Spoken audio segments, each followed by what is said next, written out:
In these verses, Allah subhanahu wa ta'ala mentioned many of His names, and one of His name is As-Salam, which means the one who gives the peace.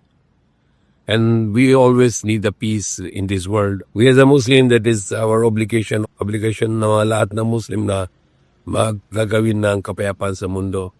And that is the one is badly needing now in Palestine. Nasa Palestine, we can nakita natin na lahat ng kawan dun ng hindi lang mga Muslim dun. Mayroon din mga Christian, mayroon din mga iba-ibang lahi, mayroon din mga foreigners. Meron din mga Filipino magtrabaho doon na hindi pwede sila labas na yun. Tapos, delikado din yung buhay. So, that's very important things we need to discuss every day. That how we can do the peace in Palestine. That is the big issue today. All the world is failed today. We have thousands of organizations and millions of intelligent people with intellects. Politicians,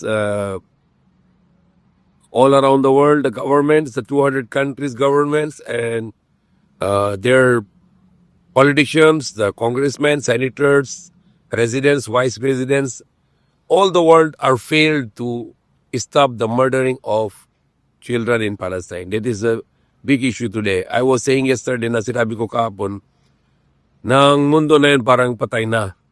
Yung mga tao na yun, wala na siguro na yun, patay na lahat ng tao dahil na wala nang gagawin na marami na mga anak natin na patay doon sa Palestine. Dahil sila na tao, tayo din tao. So kung tao, lahat tayo, tapos yung mga mamatay yung araw-araw ng mga bata doon sa Palestine, sila din tao, so anak natin din yun.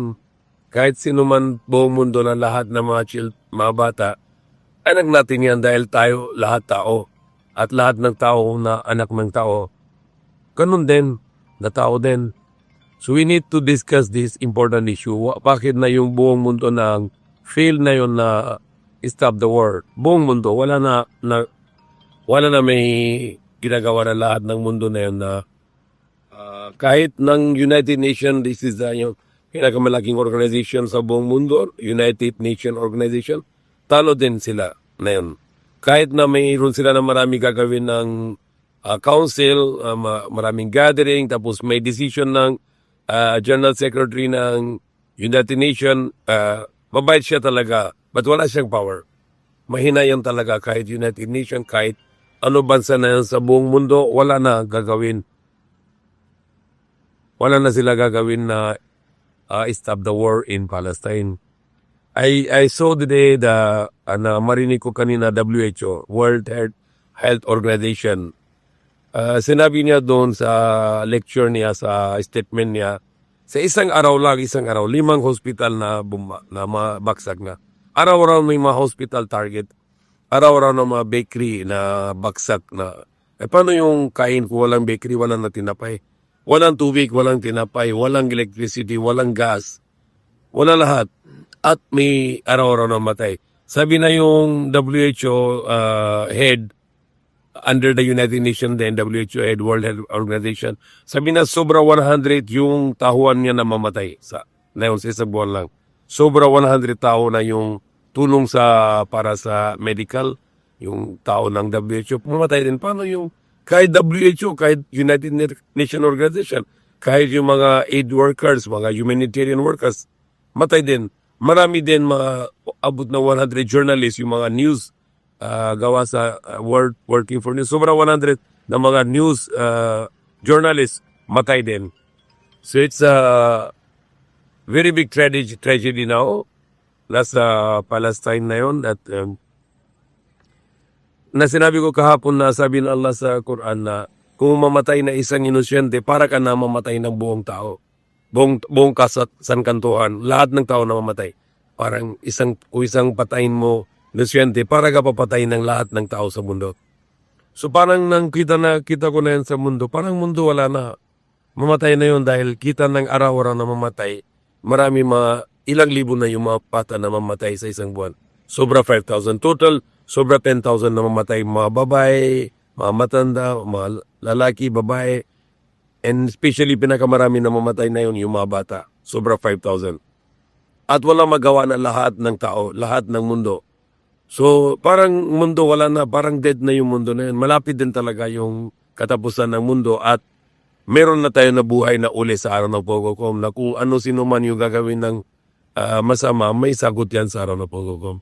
So, magtakot sila na yung sino man gawa ng papatay ng mga inusyente na magsagot sila sa araw ng Pogokom.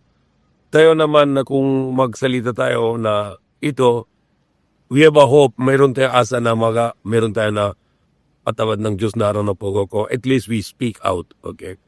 Meron na isang babae dun sa Spain na magsalita siya na galit siya na bakit na kahit school, kahit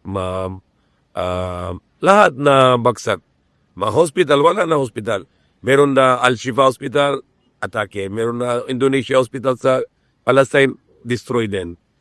So sabi niya, anong klaseng na ito ng sistema ito na kahit ng anong klaseng lugar na may baksak na yun.